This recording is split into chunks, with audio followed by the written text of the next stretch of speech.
Loan తీసుకోనోళ్ళుంటే తెచ్చుకోండి, 2 లక్షల రుణమాఫీ నేను చేస్తా డిసెంబర్ 9కి అని మనం అడగలేదు, ఆయననే చెప్పిండు.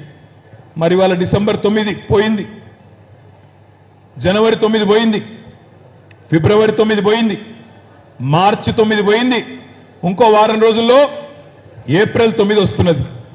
రైతులను అడుగుదాం మనం, అయ్యా మేము అడగలేదు, డిసెంబర్ 9 చెయ్యి అని మెడ మీద కత్తి పెట్టలేదు. రేవంత్ రెడ్డి గారే చెప్పిండ్రు 2 లక్షల రుణమాఫీ చేస్తా అన్నాడు. కానీ ఇలా ఏం జరుగుతున్నది, రైతుల్లో ఏం చర్చ జరుగుతున్నది? అవే బ్యాంకులు రుణమాఫీ జరగలేదని చెప్పి, లోను కట్టలేదని చెప్పి నోటీసులు పంపుతున్నారు, ఆస్తులు జప్తు చేస్తామని చెప్పి ఇవాళ బెదిరించే పరిస్థితి వచ్చింది.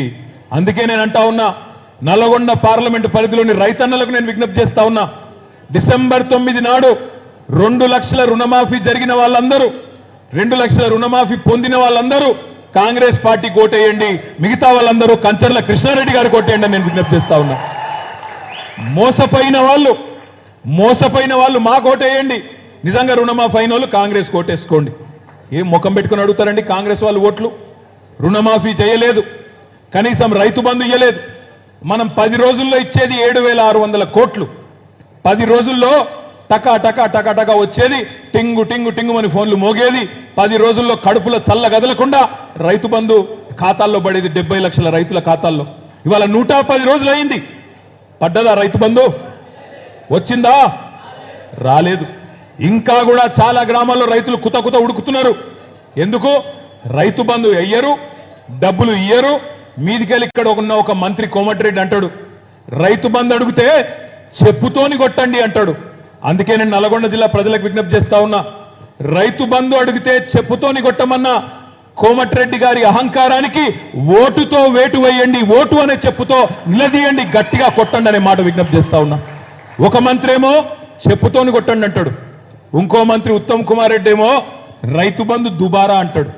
కేసీఆర్ దుబారా చేసిండు, వేస్ట్ చేసిండు పైసలు, రైతు బంధు అంటున్నాడు. నేను అందుకే నల్గొండ జిల్లాలో ఉండే రైతన్నలకు విజ్ఞప్తి చేస్తా ఉన్నా, పార్లమెంట్ ఎన్నికల్లో ఓట్లు డబ్బాలో పడకముందే ఇంత అహంకారంగా మాట్లాడుతూ ఉన్నారే వీళ్ళు. రేపు నిజంగానే మళ్ళా మీరు ఓట్లేస్తే, వీళ్లకు పార్లమెంట్ లో కూడా ఓట్లేస్తే ఏమంటారు కాంగ్రెస్ నాయకులు? మేము రుణమాఫీ చేయకపోయినా, కరెంటు ఇయ్యకపోయినా, నీళ్లు ఇయ్యకపోయినా, పంటలు ఎండినా, కేఆర్ఎంబికి నాగార్జున సాగర్ ను అప్పజెప్పినా, కేంద్ర ప్రభుత్వం చేతిలో మా జుట్టును పెట్టినా, మా నల్గొండ రైతులు మాకే ఓటేసినరు కాబట్టి రైతు బంధు ఇయ్యకపోయినా పర్వాలేదు, రుణమాఫీ చేయకపోయినా పర్వాలేదు, మాకే గుద్దుతారు.